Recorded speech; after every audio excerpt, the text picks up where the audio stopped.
Sir আপনাকে sorry বলতে ওকে এখানে নিয়ে এসেছি। রাম, হ্যাঁ ক্ষমা চাও, কি? মাঝিয়ে নাও। হ্যাঁ সরি। বলো তুমি আর কখনো ওদের সাথে ঝামেলা করবে না। হ্যাঁ করবো না। কুমার, তোমার ভাইয়ের বলা ক্ষমার মধ্যে তো আমি কোনো ভয়ের গন্ধ পাচ্ছি না। আওয়াজ তো পেয়েছেন, শুনতেও পেয়েছেন। স্যার আসলে ও জানে না আপনি কে। আমি ওকে চিঠিতে ক্ষমা চাইতে বলি। ক্ষমা চাওয়ার চিঠি, ঠিক আছে লেখো। রাম লিখে দে। রাম লেখ বলছি, লেখ। আমি তেলেগু জানি না। তাহলে ইংরেজিতে লেখো। আপনি জানেন? অবশ্যই। কিন্তু আমি জানি না। স্যার স্যার স্যার ওকে ছাড়ুন, আমি লিখে দিচ্ছি।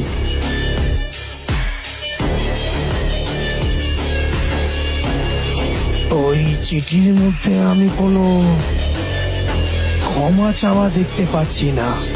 আমার পায়ে পড়ে আমার জুতো চাটতে হবে। এসব বাড়াবাড়ি হচ্ছে না? এইসব ক্ষমা টমা চিঠির কোনো দরকারই নেই। চলো এখান থেকে, চলো। তুমি বলেছিলে ক্ষমা চাইতে, আর আমি চেয়েছি, সেটাই এর জন্য যথেষ্ট। এই, তুই কি জানিস স্যার কে? কোনো স্পেশাল ভাবে তো আর জন্মায়নি। এই, তুই জানিস আমি কে? হ্যাঁ, কে বে তুই? এই কে রে? নাম কি না? পান্ডেম পরশুরাম আমি। এই তুই পান্ডেম পরশুরাম তো কি হয়েছে? আমি রাম, রামকানি ডেলা।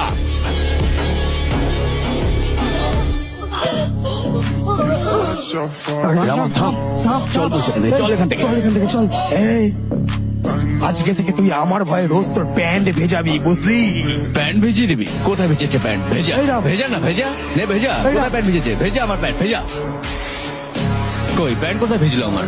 আমার নাকি প্যান্ট ভিজিয়ে দেবে? এই রাম, রামা, এই, রামা কি কি করছিস করছিস? কি? এই, এই। এই দাঁড়াও, তোমরা এত ভয় পাচ্ছ কেন? বিড়ালে গলায় ইঁদুরে ঘন্টা পড়ানোর মতো। আরে যা হয়েছে হয়েছে, চল এখান থেকে যাই এখন, চল চল। The best officer. না রাম, না দাঁড়াও মারছিস না, দাঁড়া। দাঁড়াও দাদা, সে কিছু একটা দাঁড়া। বলেছে। কিসের শুভকামনা? তুই কি ভয় দেখালি? ভাবছিস ওয়ার্নিং দিচ্ছিস? এই পান্ডে, আমার এই গোটা পৃথিবীতে আর কেউ নেই, শুধু এই চারজন ছাড়া। এদের জন্য আমি যত নিচে নামতে হয় নামতে পারি। যদি কেউ এদেরকে ভুল করেও ছুঁয়ে দেখে, সেকেন্ড চান্স দেবো না, সেকেন্ড টাইম দেখবো না, সেকেন্ড ওয়ার্ড শুনবো না, শুধু যেখানে থাকবো সেখানে মেরে মাটিতে পুঁতে দেবো।